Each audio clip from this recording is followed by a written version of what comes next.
Abducted, impossible, internal and external rotation of the shoulder. Probably sounds like a whole lot, and looks like I wasn't really doing anything. So I'm going to demonstrate it with the principle here. So imagine I'm going to do a bicep curl. I allow myself to stretch all the way down to the end, and then I'm trying to come up just 1 inch. Well, this weighs 5 pounds, so I can curl it very easily. So what if I had this 55-pound weight here where there's no chance I'm going to curl it in this position?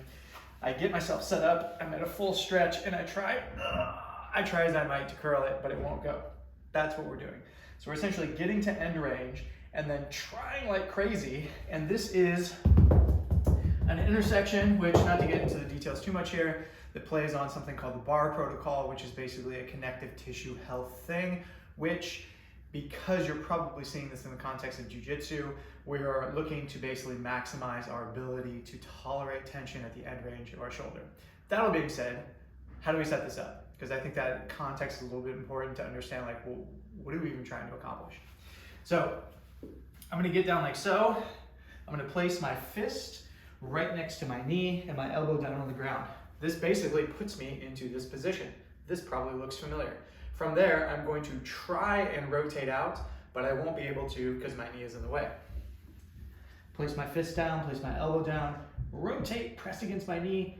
I don't feel anything against my knee, so you can basically just really drive in as hard as you can, but I immediately feel tension in my shoulder. That is what we're trying to produce, okay? So that is our external rotation. We're basically going into this internally rotated position and then trying to get out. The other version is internal rotation. This one, you'll technically be much stronger here, so you won't feel quite as much, but still valuable to have in your arsenal. I place my fist now against my knee this way, set myself up, and I'm trying to pull this way as if my knee wasn't there, but because it's there and I'm blocked, I'm pulling and I can't move it.